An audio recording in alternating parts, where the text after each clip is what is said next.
Hello, this is Annette with Project Refine Life. Welcome to my channel and the August 2024 monthly wrap-up. This month was filled with so much emotion in so many ways. Frustration, happiness, sadness, all the things. I'm not joking, like really, it was an emotional month for me. And a big reason for that is because I took my daughter 2,289 miles away from me and dropped her off at college, which is bittersweet, and I'm still processing. I am slowly uncovering those emotions and working with all of that, and I'll get into that a little bit more in just a moment. But in August, I started off the month with a ritual, my own version of the ritual, which was to show gratitude to Pachamama. So in Incan rituals, they have this payment feast to the land for Mother Earth, and it's celebrated every year from August 1st for about the first week. They pay tribute to Mother Earth for the good harvest that they've received throughout the year.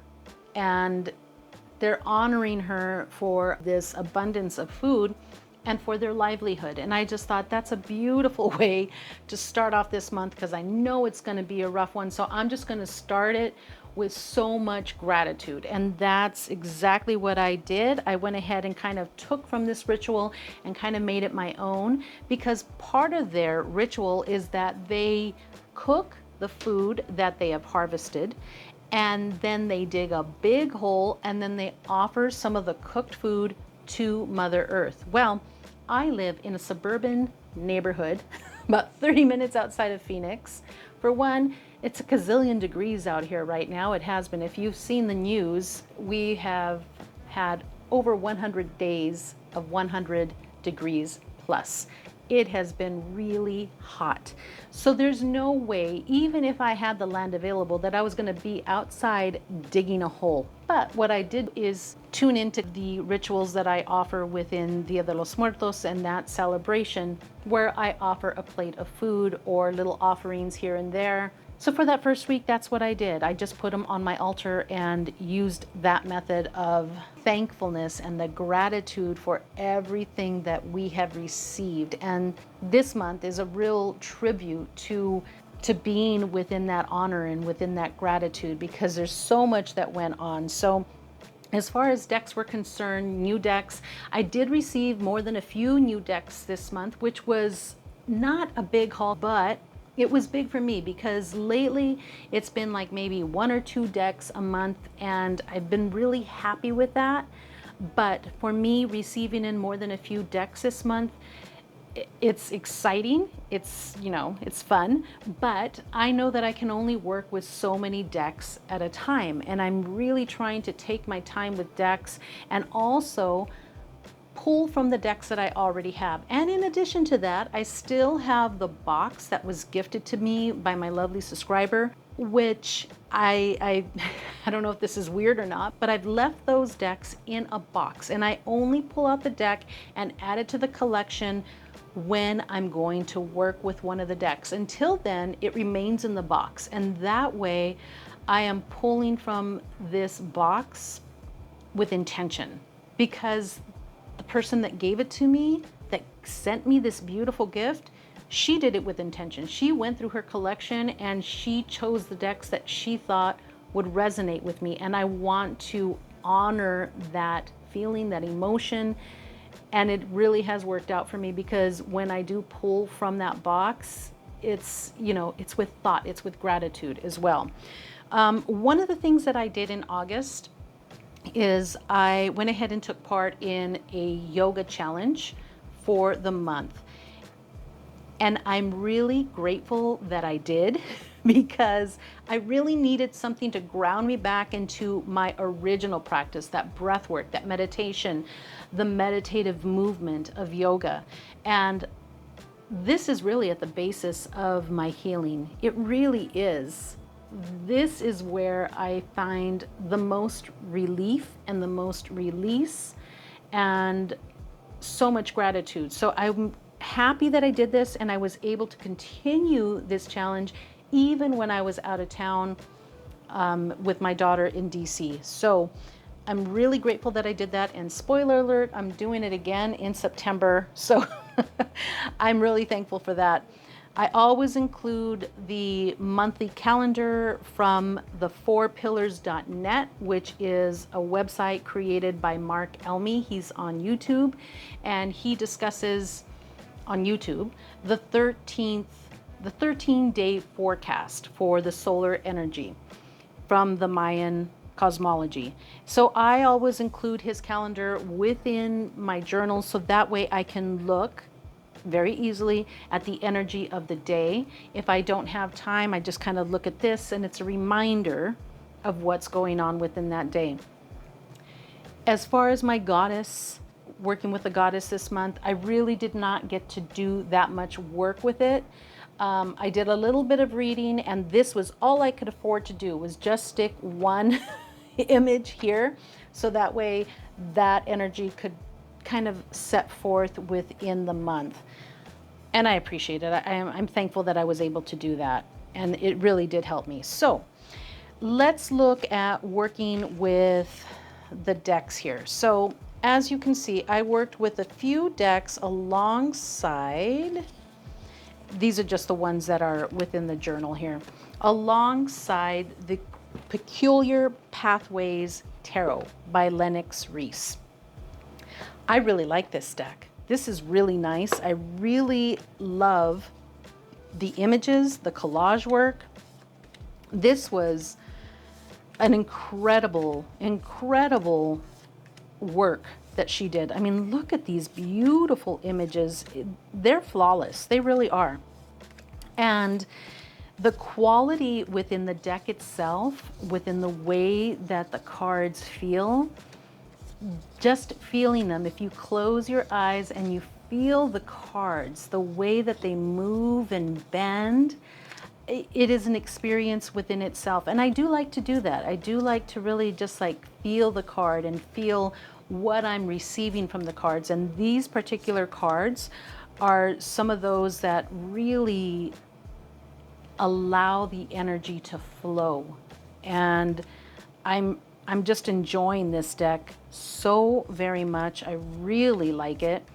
I don't know if I shared too much in my unboxing video about this particular deck and the guidebook. I think I shared the guidebook, but I think I forgot to mention that when you buy this deck, you don't need to buy the guidebook separately. That's just something that I like to do. I like to have a physical guidebook, if at all possible, with the deck.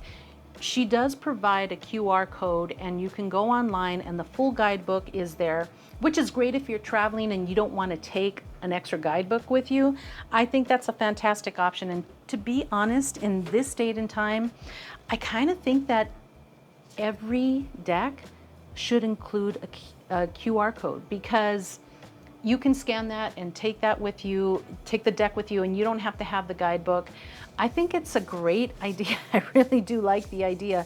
I don't want to take away the idea of including a guidebook with the deck, but I think it's a great idea in this date of time, especially with all the technology available. And sometimes for people like me who need glasses, I think it is a huge help to be able to have that available, because sometimes the guidebooks are a little hard to read. As you can see from looking at my journal, you'll notice that I worked with more than a few decks alongside this tarot deck. One of them being Lennox's Oracle deck as well, but I worked with it alongside the Begin Oracle. This Oracle deck is amazing. The guidebook is fantastic. It's a big guidebook. But it just offers so much within the guidebook. And I'm a guidebook person. I love guidebooks. I love reading the guidebooks. So this really provided a very open and deep reading. I really enjoyed working with these two together. But just by looking at the Begin Oracle and the keyword that it provides alongside these images, It really is thought-provoking. I really enjoyed working with it in this manner. Look, you have the Queen of Cups, Hive, and then the Seven of Swords. I really did enjoy working with these. I know that the art style is a little bit different, but the overall feeling and readings that I was getting from working with these two together was really amazing. Really, really good. So in addition to that, we did have a new moon in Leo. And for this particular new moon, I used the Next World Tarot. So I have all my decks here. The Next World Tarot is not a deck that I bring out all that often, but this particular moon energy, I felt warranted the New Moon Tarot, or the Next World Tarot. I don't know why I called it the New Moon, but this deck is really good, especially during this time.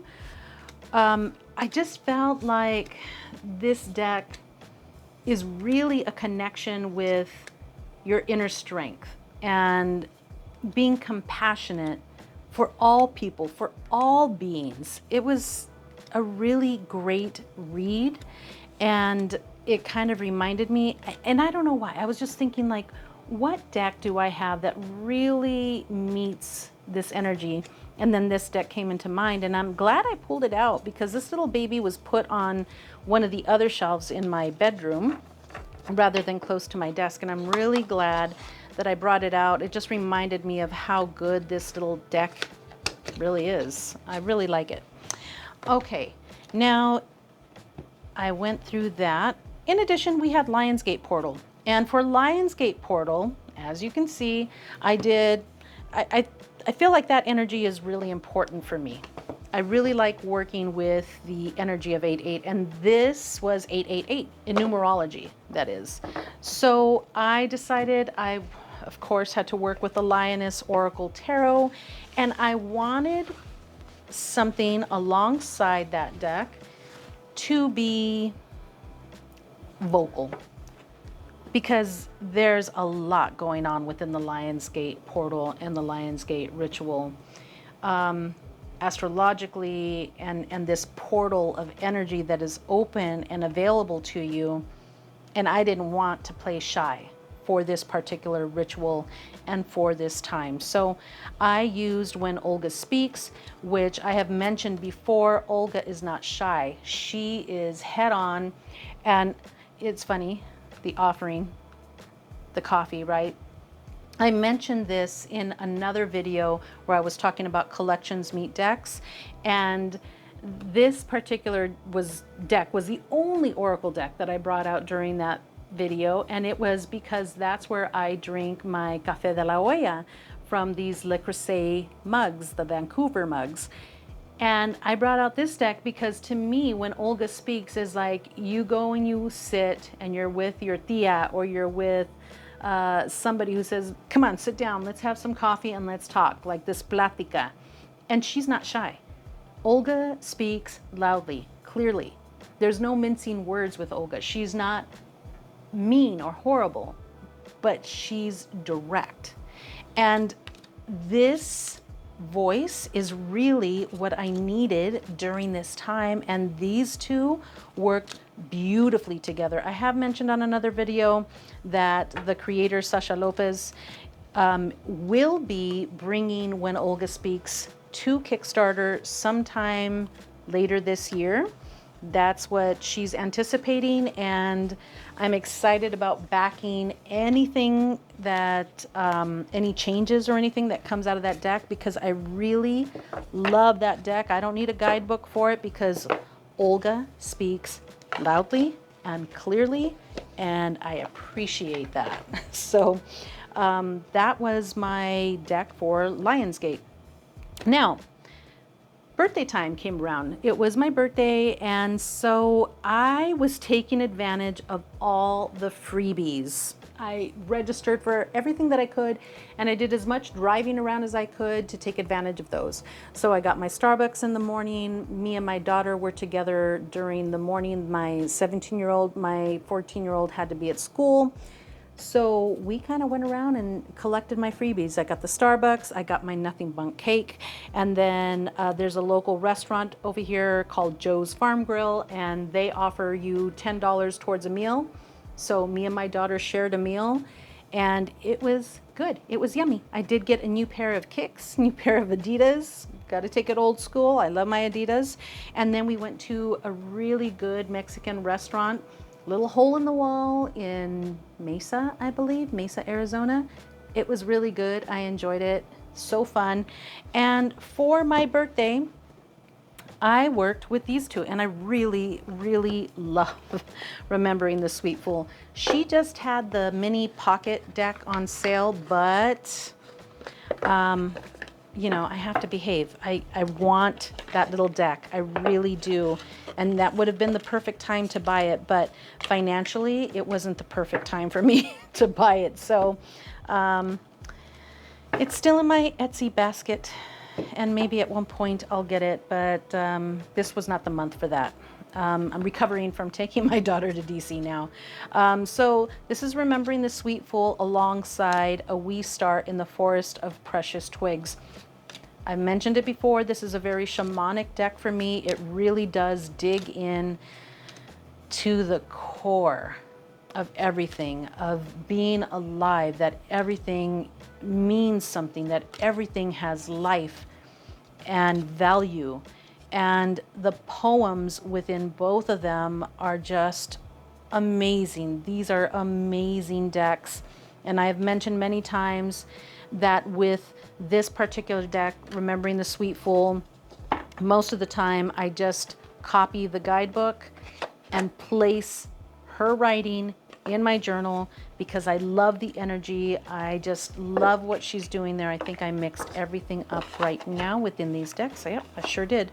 But these two stay within arm's reach right here on my desk because that's how much I love those two decks.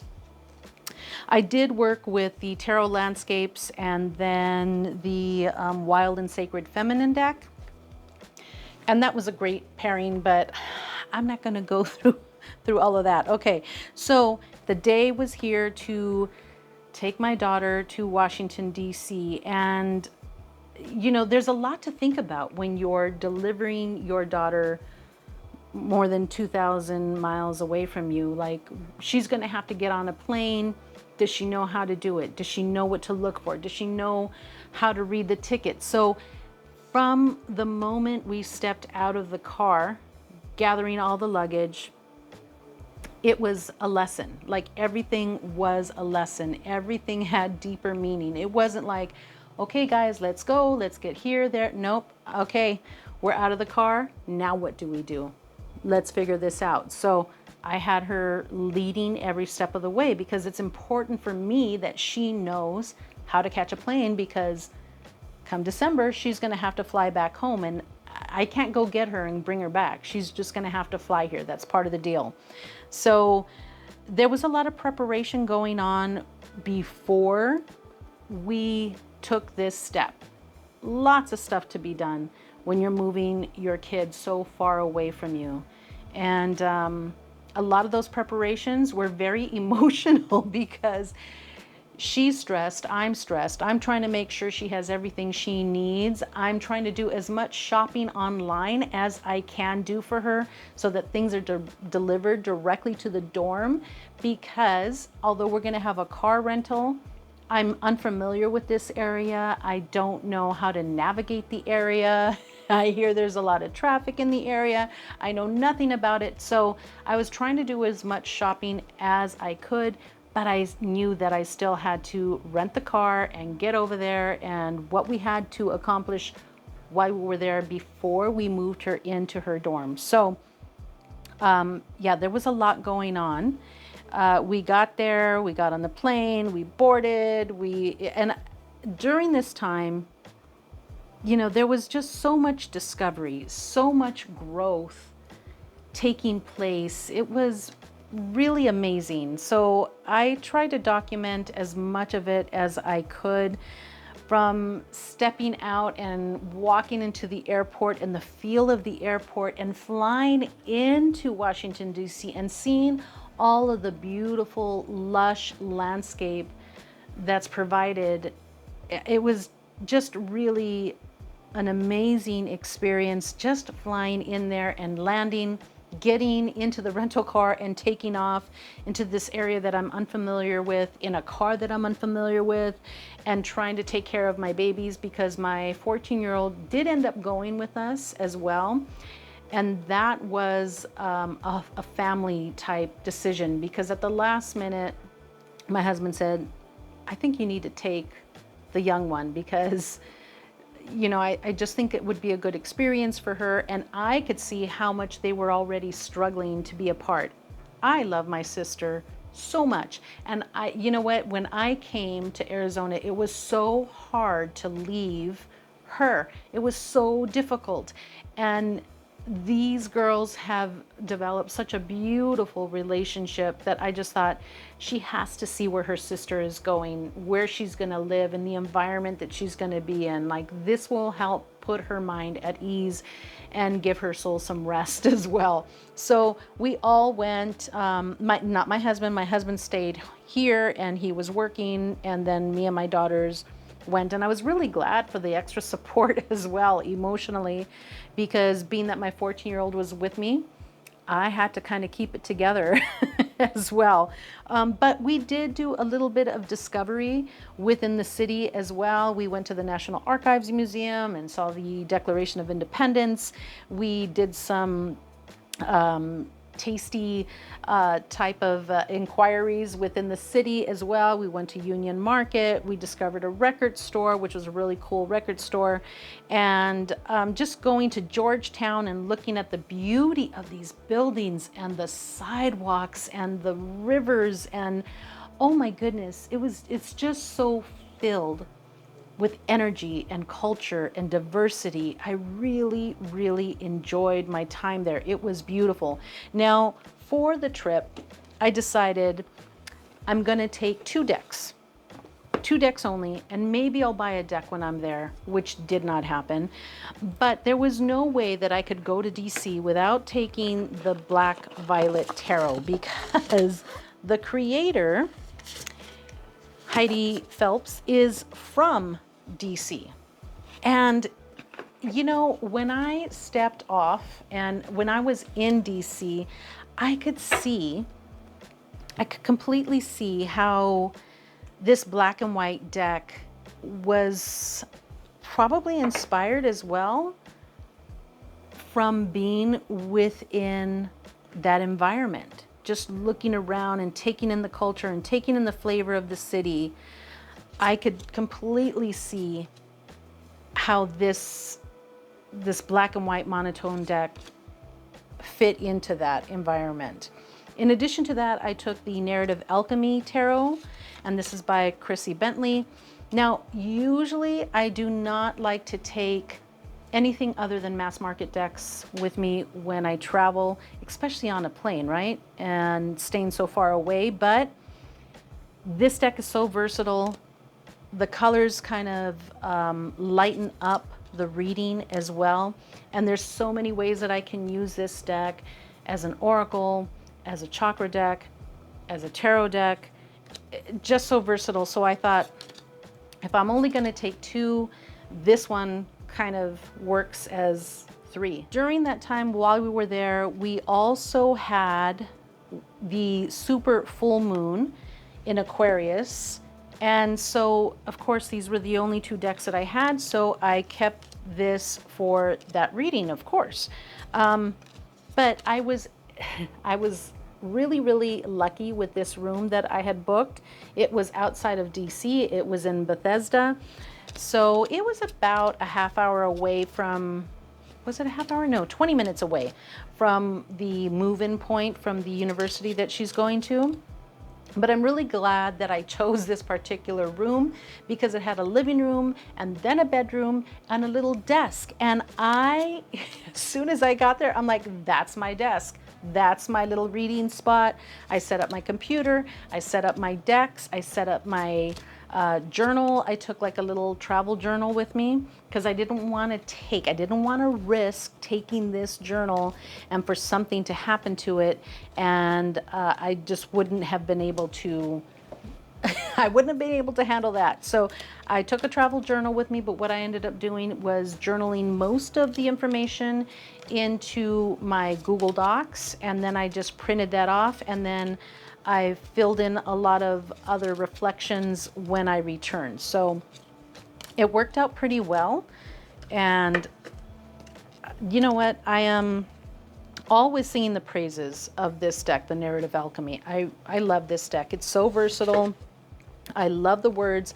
I love Chrissy's voice within her guidebook. And again, I have that guidebook, the physical guidebook, and then you can access it online as well. So again, another option, because I didn't take the physical guidebook, I just accessed the information online, and it worked out perfectly. With this deck, I just put this in a bag and carried my little book with me, and that was all I needed. You know, this deck, you really don't need the guidebook, but I really do like her voice as well within this guidebook, and I wanted it with me. So this deck, I love this deck. It's so cool. It's so good. I'm glad I got the mass market. I wish I would have had the indie years ago, but you know, things come to you when they need to come to you. So in DC, we did, like I said, we did some traveling around. We tried a lot of things. We went to Georgetown. We spent a lot of time in Georgetown. We really liked it. And then came move-in day. I really needed to be organized and having things. I made an itinerary and my girls had it. So we all stayed on schedule and on track in order to accomplish what needed to be accomplished. I took pictures of being in the line. I took videos of being in the line, and I was trying to send them to my husband while we were there, so that way he could kind of keep track and kind of be in the moment with us as much as was possible. But DC was absolutely beautiful. It has such a different energy than here. And I really do find that cities do carry their own specific energy. I must say, though, that DC drivers are crazy. People always say that in Phoenix, drivers are crazy. In Orange County, in California, drivers are crazy. Let me tell you, we ain't got nothing on DC drivers. They're aggressive. The sound of the city, like I've said to a few people, was beep beep. Like beep beep lady, you're going too slow. Beep beep lady, get out of the way. Oh my goodness. So much beep beeps. Anyhow, we took some time, went to DuPont Circle, did a few things there. It was our night to say goodbye to her finally. And then we came back to Phoenix. So it was all very documented, and I'm glad that I did that. So now coming into the end of the month, there was a few more decks that I worked with, and the Morning Calm Oracle came out of my box of gifted decks. This is such a beautiful deck. I had always wanted to get this deck and I never did. And this was part of the decks that came into my collection through that wonderful, wonderful gift. And I really like this deck. There is something very calming, very relaxing about this deck. On some occasions, I pulled intentional cards to work with, like Start Your Journey. This was something that I pulled as my daughter officially started her first day in college for her first day in classes, because the first week was nothing but orientations and, you know, getting used to the environment and stuff. And then the following week was your first week in classes. So I used that. And then there's a ritual card in here as well that I used because I did a workshop for Mayan rituals, and I had that as a space holder within the deck. But this deck is really, really good. I don't know if this is in print anymore or not. Again, I'm just sharing with you the decks that I used throughout my month. So forgive me if it's not available and you want it, because I don't know what to tell you, but it was a gift to me. And so I don't want to not show you the decks that I worked with just because they're not available. I I don't feel like I would be sincere in showing you guys what I worked with if I just discounted the decks because they're out of print. So that's my explanation for that. Now, I worked with it alongside the Cosmic Wisdom Tarot. This is one of the decks that was sent to me by Ethany, and I enjoy this deck. I love the depth of the color. I like the images. They're RWS type images. I know she has a good sale going on right now on these decks. If you're interested in it, might be a time to scoop those up. She does have a Kickstarter going right now, and it's something flow. It's about abundance. But I really liked working with these two together. Very good. I really enjoy this deck. And one thing that I needed to mention about this particular deck is the guidebook. Because when I was flipping through the decks that Ethany had sent, I didn't really touch upon the guidebook, and I really need to, because this guidebook is very different, and this is where it reminded me of the Peculiar Pathways deck, because what she does is she takes a picture, or she has an image here of the card, and then she's showing you key elements here within the card and things to pay attention to. A quick little description of the card: upright, yes or no, reverse, and yes or no. I really love the simplicity of this guidebook and the way that she did this. It is genius. Genius, I'm telling you. It's really, really good. And this deck, I didn't expect to like it this much, and I really do. It kind of reminds me of the overall feeling that I had for the Super Lunaris. The Super Lunaris is another deck that I have, and another deck that somebody was so kind to gift me the linen edition, the Spark edition. Not the linen, the Spark edition of the Super Lunaris. But that's another deck that I didn't expect to like it as much, and this deck I really like. I like the feel of the cards. It's a quality deck. I love the little gold foiling on it. I like the guidebook. Good find. I really like it. If you can get your hands on it and you like that, I don't know. I thought it worked out really well. I really liked it. Oh, I shouldn't put this away yet, and then they just yanked on the camera a little bit. I did do some work with some crystals to secure my daughter and find protection and all of that stuff. This right here, I did some work with the Pathwork Oracle, which I mentioned within my mini deck haul.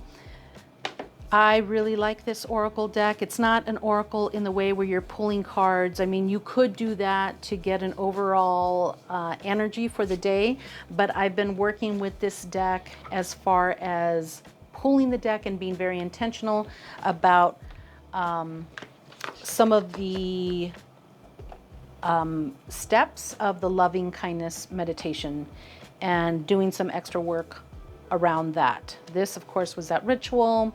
Still working with that. Now, I did work with the Peculiar Pathways and this deck right here, which is the Oracle of the Roses. I shared this as well in my little mini deck haul. So take a look at that. But I think everybody's familiar with that deck. It's been around for a long time. This right here, my friend and I got together, my friend Jill and I from Feather Moon Healing, and we had one of those days where we sit there all day long. After yoga, we sit, we have coffee, and we have a pastry, and we sit there and talk through the entire afternoon, and it's never enough time. And I just feel like she's such a sounding board for me, and I her. And I think one of the things about it is that we both take the time to listen to each other, our experiences, the energies that we're feeling, how our customers and clients are responding, what we're encountering. It's really a deep conversation, and I am so thankful that I have her in my life. I'm so thankful for that friendship. All right, coming back to the morning calm, I want to share this combination with you because it was really really good. So I thought, hey, wait a minute, what about the Sasrabido Tarot alongside the Morning Calm? You guys, look at these two together. This I came into right at the end of the month. It just kind of slid in at the end of the month, and oh my gosh, this is going to be one of my pairings, like one of my little, what does Don Michelle call them, like the little deck families or whatever. Oh my goodness, look at these two together. Geez Louise, like seriously, so very good. I really enjoyed this pairing. You guys, I know this was a little bit rushed, but I gotta go pick up my kid, and I didn't want to delay putting this video off anymore. So I just want to say thank you so much for being here, for being a part of this. A large part of my month this month was, and the months before, were taking my daughter to college and letting go. This ritual of letting go. And although she's not gone, you know, this idea that she's so far, and doing all the little things that would make my heart feel better when I left her. Does she have medicine? Does she have this? Does she have that? So many things to think about. And there was so many nerves and so many words that needed to be said. And I'm just so happy that she's out there discovering and exploring. And she worked so hard for this, and I'm so proud of her. So thank you guys for going along with me, because I know that I've talked about this a lot within the past few months, about taking her to college, about her graduating, all these things. And I just want to say thank you for walking along with me through this whole part of my life. I appreciate you so much. Have a wonderful day from my heart to yours. I will see you later.